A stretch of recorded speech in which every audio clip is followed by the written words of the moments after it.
This is Killer Innovations, a show about ideas, creativity, and how you can innovate. Welcome to the Innovator's Garage, where you learn to create your next game-changing killer innovation. Hello, this is going to be a unique experiment this week with the show. I'm actually recording the show as I am in my car driving back from an annual event that I host in Keystone, Colorado.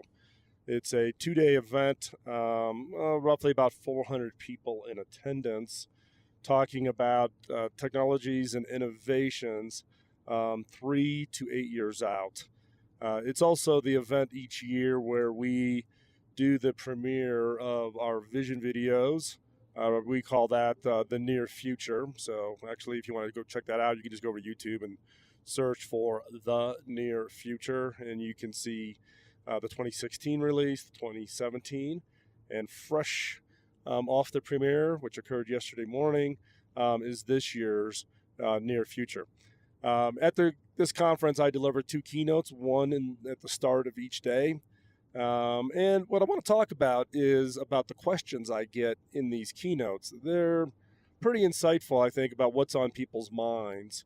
One question that I got in the Monday keynote that actually started me down a rant was my thoughts about artificial intelligence. Now, if you've listened to, well, we just recently did a show with Box and their use of AI dealing with content management. If you use Box being an online cloud service where you can store and share files and media and etc.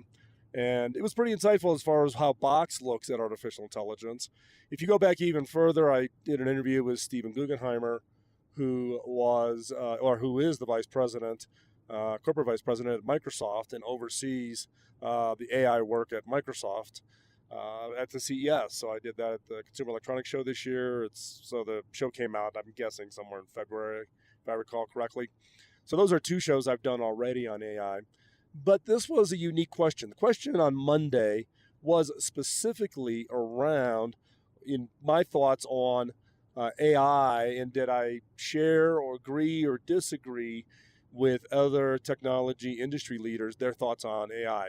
Well, it was the subtle reference to what Elon Musk has raised as an alarm with regards to AI, and what others have said, whether AI is going to wipe out hundreds of thousands of jobs, or AI is going to be disastrous to humans and eventually take over, to AI is going to automate, so the labor-intensive, high-risk, boring kind of job functions will be replaced with AI and robots, etc. Everybody's out there talking about it in its full spectrum. One point that I made in my answer that I gave to the audience on Monday around AI was specifically to the issue of what I call ethical innovation. And what I mean by ethical innovation is, look, we as innovators, we can invent anything. You want to go use your highly creative, innovative skills to do harm, you can do that. You want to do it for good, you can do that too. And the question is how do you define ethical innovation or ethical innovators, and what defines ethical innovation? Is doing work for the military under military contract, is that ethical innovation or not ethical innovation? The point being is it's kind of gray, but at the same time, I think we're in the early phases of having a meaningful discussion around what is ethical innovation and how should we think about it from the standpoint of what it is we do and don't do. What do we invent and not invent? Now, it's not as simple as saying, well, this thing I'm going to go innovate on is ethical, because you have to be aware of the unintended consequences. While someone may go off and invent something that was viewed as being highly ethical, someone could find a way to use that exact same thing and do unethical things with it. So it's the first, second, third, fourth order unintended consequences. It's not your thoughts and your entire vision for the innovations you create. It's the thoughts about how are people going to use this, and will they use it for good or not? And so therefore that becomes at least something that I think innovators should talk about. Well, that's basically the crux of the answer that I gave to this audience on Monday, and it generated a lot of follow-up conversations around this whole concept of ethical innovation and unethical innovation, and what does that mean? And those of us who are in the innovation business, meaning whether you lead an innovation team, whether you're a lone innovator, or you're a chief innovation officer for a multinational large corporation, or you're head of your CTO for a government agency. What does ethical innovation mean, and how should we think about it? I don't have the answer, right? But I think it's a conversation that we in the innovation community should be having. And what does that mean from the standpoint of technology such as artificial intelligence, robotics, and others that are out there from the standpoint that could be viewed as being negative? And negative doesn't always mean that it's going to, be disastrous. How do we think about ethical innovation? Is an innovation that's going to, wipe out hundreds of thousands of jobs? Is that ethical or not ethical? It depends on which side of the table you're on in the conversation. So, but it opened up again, some interesting thoughts. And there's innovation leaders out there across the spectrum that all have varying different opinions. And employees are beginning to become activists around it. So if you look at what has happened at Google or what's happened at Amazon, where employees have put together petitions to their CEOs to tell their CEOs to not accept work for government agencies, don't do face recognition, I think was the one with Amazon or others. Google had a contract with one agency, and it seems that there was, thousands of employees at Google who were not happy about that, and thought that that was, quote, some form of evil innovation for use of technologies being invented by the engineers at Google. So I'm interested in hearing your thoughts. What do you think? Do you think there's a way to define this, or draw a box around it, or to have an opinion on this? And then, what would be the discussions and definitions around what this whole concept of, quote, ethical innovation? What does that mean? Now, there's other industries, such as, pharmaceutical, medical, biologists, and they have a whole category of employees called bioethicists. So the question I have is should we create a new job category for innovators? And there's innovation ethicists, and these are the people that debate and argue and try to put some form of definition or view on is this ethical or is this not ethical. Now, in the case of bioethicists or medical ethicists, I get a little bit of familiarity around that because of my wife, who's a nurse. And she's very involved in staying up and reading and understanding, what bioethicists say. She has a bunch of sites that she subscribes to and gets their daily newsletters, those kinds of things. And they, hospitals hire ethicists, and they look at, doing the surgery or not doing the surgery, or how things are handled. Was it handled in an ethical way in a hospital? Those kinds of things. And is that where we're going to end up in the innovation game, whether you're in tech or non-tech or an industry that typically has not had to handle this whole concept of ethics or ethicists as being part of your employment criteria? So these are the things that kind of got triggered by this question that I got during this keynote on Monday that has led to me, spending the last couple of nights thinking about it, researching it, scribbling out a bunch of notes. And I think it's an important conversation that we in the industry should really think about. And again, I'm interested in your thoughts. So hop on over to killerinnovations.com for the show notes for today's show, and throw your thoughts into the comments section, and let's see if we can't at least raise the visibility and challenge ourselves to think about this in a broader way. Because in my view, those of us in the innovation game, if we don't think about this in this context, we could run the risk of it being something that that could be a real challenge for us. Or if we do something really bad, it could be something that comes back and blows up in our face. So again, take a look at it and go over to the show notes. Take a look at the show notes and add your comments and add your thoughts onto the down below, talking about this whole concept of ethical innovation. Now, we're going to go in. We've got 2 more segments for the show. I'm still on the road. I'm not even sure what I'm going to talk about in the next 2 segments as I'm here on the road. This is a stream of consciousness, thoughts about what happened at this event up in Keystone. And so you're not going to want to miss it, because you'll be just as surprised as I will as to what I talk about. And we'll be right back after this quick break.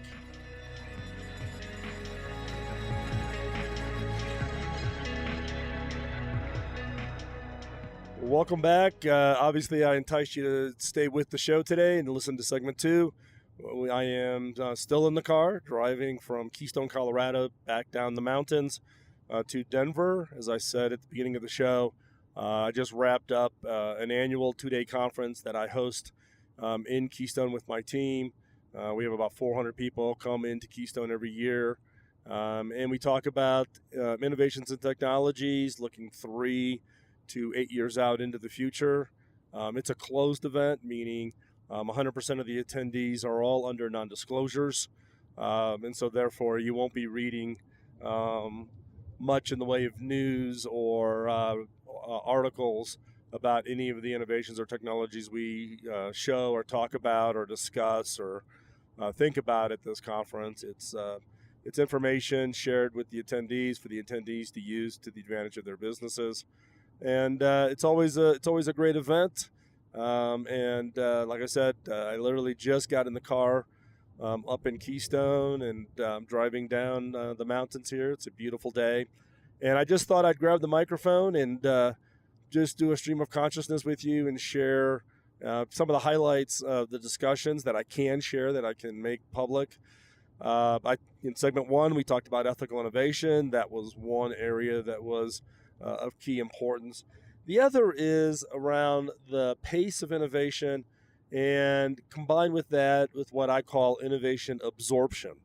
So the pace of innovation, one of the things we hear a lot about is that the pace of innovation is picking up. It's faster and faster, which then means that companies that are building those innovations have a shorter window in which to take that innovation, deliver it to the market, and get a return on that investment for what they worked on and what they invented. So, and it impacts particularly industries that are highly dependent on ecosystems, multiple vendors, multiple options. It also can be a real challenge for industries where the entire value chain of an innovation can get to be quite long and quite expensive, such as anything that has a semiconductor requirement to it. So if you're doing non-industry standard type of semiconductors, the cost of taping out, producing that chip, getting it through test, building prototype products, testing that product, and then finally ramping up volume, by the time you get all that hardware done, the next level, the next cycle of innovation is upon us. And so it's becoming a challenge as to how do you keep up with that pace. And the other issue is it's not only the creators of the innovations, but of their customers' ability to absorb, particularly in industries that have long, multi-year kind of planning cycles to deliver or implement a level of innovation. So we talk about, innovation being fast and speedy, and the speed is everything, but some industries and some customers have a hard time keeping up with the cycle. And even if you were an innovator and being able to pick up that pace, could your customers even absorb it? And that becomes kind of an interesting, topic of conversation. But how do you synchronize? If you think about it like a transmission in a car, how would you mesh the gears between the innovators creating the innovation and the customer's ability to take that innovation and implement it into the business and be able to get the benefit from it? And then how do you denote value, right? Because if the innovation rate continues to increase, vendors need to find a way to how do they get a proper return for that investment of time and energy. At the same time, the customers are looking for value. How much am I spending to get this innovation? And in return, how do I get that value back? And that value is either time, money, productivity in my people, and how do I quantify that value? And is your innovation valuable enough for me to take to absorb it and put it in? And I had a front row seat all my years at HP behind this challenge, albeit it was at a much smaller scale than even what it is today. Given that at HP we produced Wintel products, right? So Windows, Intel platforms with PCs, laptops, servers, you name it. And if you look at the value chain of who gets to extract the value chain is heavily swung towards Microsoft and Intel, or Microsoft and AMD, and the actual manufacturers of the devices, laptops, PCs, etc. The margins are constantly under pressure and shrinking, and so how do you deal with that where Intel and Microsoft want to come out with new products to rationalize ever increasing revenue versus companies like HP needing to get a return on each and every product they produce, and therefore wanting to not quite keep up with the refresh cycle. And then you got consumers who are used to very fast refresh cycles because they get a new mobile phone every year or whatever. So the ecosystems are under a lot of stress and strain about how do you synchronize that so everybody gets their value element, and that you have a healthy ecosystem. Because great if Intel and Microsoft are getting their maximum value, but their OEMs, whether it be HP, Dell, Lenovo, Acer, whoever, is not healthy and they go out of business, it starts to have an impact. So what all innovators need to think about is if I'm creating innovations that have this ecosystem play, how do I make everybody healthy, and how do I synchronize the rate of innovation with the ability of the end customer to absorb it, buy it, deploy it, get value from it, fall in love with it, become a fan of it. And what are those cycle rates? And with everything accelerating, I think that's an area that most organizations don't think about enough, right? And it's, like I said, it is something that is actually picking up pace, not slowing down. And therefore, we're starting to see some of the cracks in a variety of industries and a variety of supply chains and a variety of ecosystems. And we talk about, primarily talking about hardware here, given that's my background. When at HP and even in the industry I'm in is highly dependent on hardware today. So what does it mean for software? The pace of software, the role of open source. Companies used to, say the value of their product was in their proprietary software. Open source can move much far faster than anybody's proprietary software solution. So companies need to learn to let go even on software. So don't think you're immune. It applies to everything in the innovation game. And it's not just tech. It applies to healthcare, business processes, everything. So we're going to continue this conversation as we continue this drive from Keystone, Colorado, back down the mountains to Denver. Don't go anywhere. We'll be right back.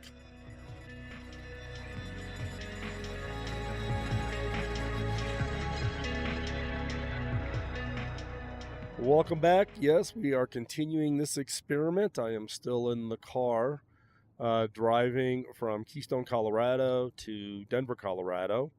Actually, if this works out, it actually can make it easier for me to be on the show live or pre-record, given how much time I seem to be spending behind the wheel lately.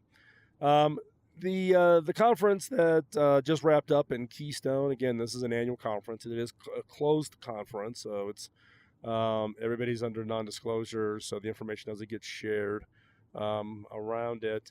But one of the things we do it each year at the show is we share the premiere of a video that we call The Near Future. We started this in 2016. There's a blog post on Vision Videos over at philmckinney.com, and you can go over there and check out all the Vision videos that I've worked on over my entire career, primarily starting in 2006. I did 6 films for Carly when Carly was CEO at HP, and we use these as Vision videos, and many of the executives at HP use them as kind of lead-off videos for keynotes and those kinds of things, and we showed them to customers. They were all focused at that time on mobile products, mobile services, and some of them went on to become quite influential, I guess. One would be one called Roku. Roku is just the name of the film, but it was built around a concept of a game that you played out in the real world. You took advantage of a mobile device, and you could play this game out, and you had to go around and collect icons or appear in very specific locations in order to do battle, etc. Now, keep in mind that this was 2006. And for all intents and purposes, if you play Pokemon Go, that is Roku from 2006. The interesting thing about that film is a number of startups would take that film and go in when they were pitching to venture capitalists to raise money, and they would show the Vision video. And then I would end up getting the call from the VCs. They all know, where the film came from, and would ask if I thought this company could go off and build the game like Roku. Well, we did the film in 2006. Remember what 2006 was like, right? It's, pre-iTunes and really, the connectivity and mobile apps and all those kinds of things. So we had a prototype device that they played the game on as they ran around San Francisco. So that was a Vision video. If you'd asked me at the time, I probably would have said 5 to 8 years out. And it actually ended up being a decade, because it was really 2016, 2017 with Pokemon Go that there was enough compute, enough wireless bandwidth, and et cetera, that allowed the game Roku to be produced in the form that we now know it as Pokemon Go. So that's an interesting just kind of calibration of these Vision videos. I did 6 of them in 2006, and then I provided an advisory role to Corning for the Day in the Life of Glass. And in fact, all those videos were done by the same team, some of that team being part of my organization at HP. And then in 2016, in my current role as a CEO, I thought, given that we're a research and innovation lab, that we need to find a better way to convey to those companies that fund and support us about how the innovations that we're inventing, how are they going to impact people's lives. So I went back to a method that worked very well for me in the past, and reassembled, put the band back together, and we produced these series of Vision videos we call The Near Future. And they're specifically designed to look at 3 to 8 years out. So the 2016 film was The Near Future, Bring It On. And it was addressing the question of what is the experiences in people's homes. What are consumers going to experience in their home when they have access to ultra high-speed bandwidth, 1 gigabit types of networks? And that include, work from home, gaming, education from home. And we showed that film in 2016, and it became extremely popular. In 2017, the Near Future film was titled The Near Future, A Better Place, and it looked at the aging population. So with the growing baby boomers, cost of healthcare, the lack of facilities which can provide healthcare support for the aging population, and just the general desire of those in the aging population wanting to lead a longer and independent life. What would that mean? What would the home need to be able to accommodate? What would be the role of technology? What would be the role of networks? What would be the role of the healthcare systems to allow people to live a long and independent life. So that was the near future, a better life. Interesting little side story on that. If you go over to YouTube and you search for it and you find it and you watch it, you will notice that the actor who's playing the lead part in the 2017 film may look familiar. That gentleman, he actually has appeared in 500 films, and it is Rance Howard, Ron Howard's dad, Ron Howard, the director's father. And Rance got engaged on the project, became very enthusiastic, given, he's, been a little bit of a spokesperson about the aging population. And, even, I think he was 82 when we shot the film. He was still working as an actor and very, he was, very active. We flew with us around the country as we went to locations to shoot the film. Unfortunately, within, I don't know, probably 6-7 months after we released the film, Rance unfortunately passed away, and but we were very pleased that he committed to our project. This year's film is The Near Future, Ready for Anything, and it's taking a look at education. If you think about it, how do we prepare students today to be able to work in the future with technologies that have not yet been invented, for jobs that don't even exist, to solve problems we don't even know about? The traditional educational approach is not going to be sufficient to prepare them, because we are shifting from this information economy to the innovation economy. And so how do we prepare the students? And that's what this film is really about. So this film is a combination of the role of technologies and bandwidth, communications, globalization of education. So how do students from all over the world join together because of their common interest or passion to learn something? And what is that role of that technologies and high-speed networks are going to be to make that a reality? But also a second part of it is to expose how we think in the future students will learn. It'll be about experimentation. It'll be about trying things and if not working out. And I won't do too much of a spoiler, but there's one scene in the film that looks at chemistry experiments in a traditional, like high school age, chem lab. And they're experimenting, but they're experimenting digitally, trying to make something explode. And in my keynote on yesterday, I pointed out that it's a much safer high school lab than when I was in high school, because I was the kid who was mixing things up and trying to blow up the lab in the high school. If anything exploded in my high school, I was the first person to be called in and interrogated. So, allowing students to learn by discovery is going to become an important part of this future of education. So the near future, Ready for Anything. We released the film yesterday. There's been, VentureBeat has written about it already. So go check it out. In fact, we'll try to embed some links into the show notes so that you can click on all 3 of the films and see and watch all of them. And vision videos, they may play a role in your own organization for how do you tell your stories. Particularly if you're in a tech world like I am, and you're very comfortable in tech, we tend to get caught up in talking about speeds and feeds and gigabits and nanometers and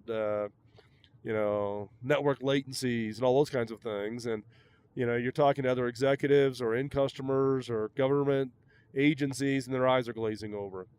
Think seriously about vision videos and what the role of the vision video would be for you. And actually, if you're looking to do a vision video, reach out. I can give you some advice, some guidance, make some introductions for you, and help you bring your story to life. So with that, we're going to wrap up.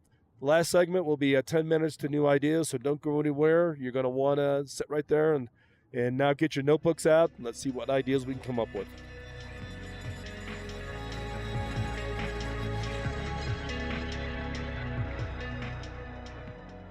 This segment of the show I call 5 Minutes to New Ideas, designed for the creative mind looking for that next great idea. Each episode will challenge you to think differently about yourself and your business by asking unique, funny, and sometimes crazy questions.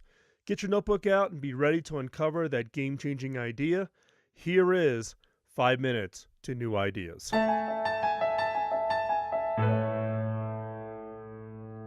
Price is king, right? Build them cheap, stack them high. It's practically the motto of most segments of the tech industry. Just go into a store on Black Friday here in the United States, and you will see technology literally stacked to the ceiling. Now, naturally, there are some notable exceptions for companies producing exclusive and high-priced products. It's certainly a core assumption about what the majority of customers want, which is stack it high, make it cheap. For example, $320 is a huge sum of money for a middle or lower class Indian family, but it didn't stop sales of HP's Dream Screen. HP customers saw the value of that Dream Screen would bring to their lives. The price, though, was steep, and that became the challenge. Did we believe that the price would warrant the purchase, or would it be the barrier? The lesson learned: never kill an idea because you assume your customers can't afford it. If the value of the product brings to their lives justify the cost, they will go to the ends of the earth to find a way to make that purchase. Your first concern should be to make it relevant. Your second is to make it affordable. Remember that in many cases, the customer is not evaluating the perceived worth of your product solely on price, but more on the value they receive, the value they perceive they receive. They ask themselves, what do I get for the money that I'm going to spend? If you're getting tripped up and trying to understand if your customers will perceive your product as expensive, ask yourself if you are confusing price and value as being the same thing. Price and value are not the same thing. If there is sufficient value in the product, the customer will find a way to save for or finance their purchase. People will find a way to pay for the things that are important to them, and important is purely a subjective thing. Look at organic food markets.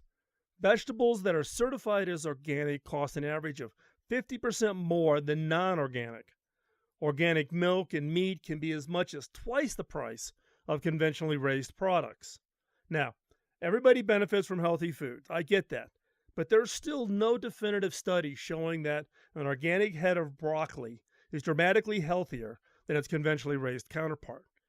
Yet millions of people regard the extra cost of organic food as part of the cost of doing business or raising their family. Organic matters to them, and they will prioritize it, even if it means cutting out other items from their budget.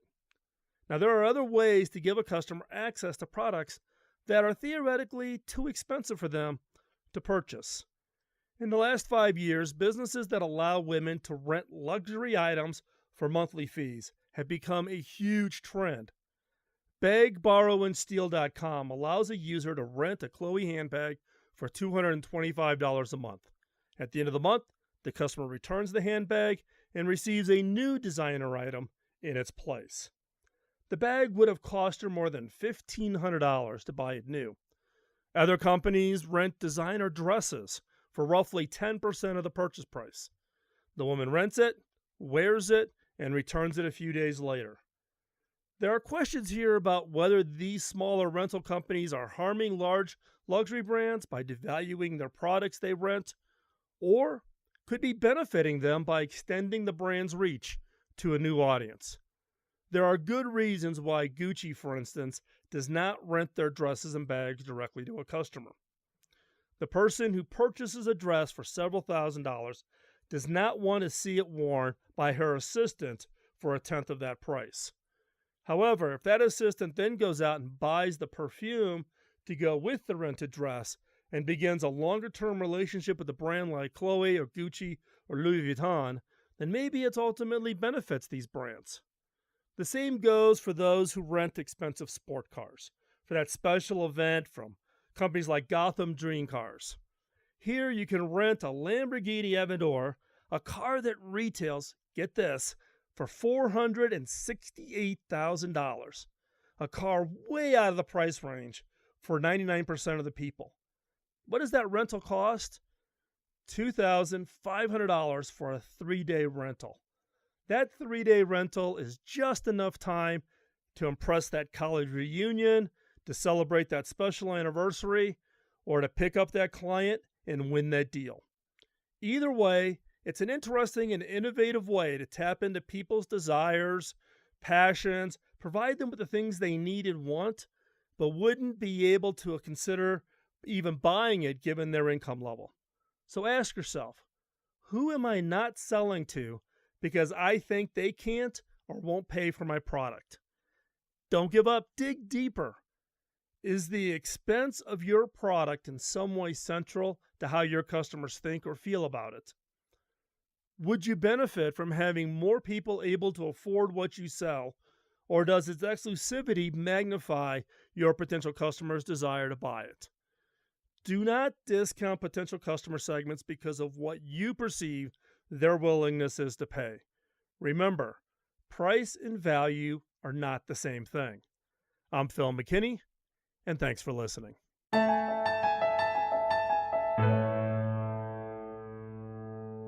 Thanks for taking the time out of your busy schedule to join in.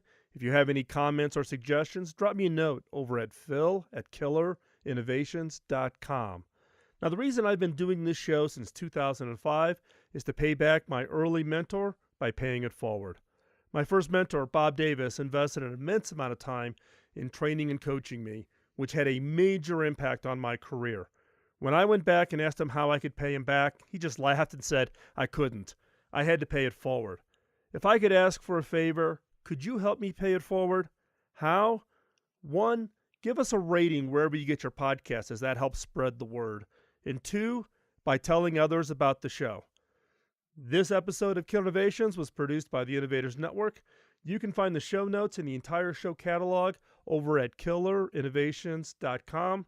I'll talk to you next week. In the meantime, go out and change the world with your killer innovation. Bye-bye.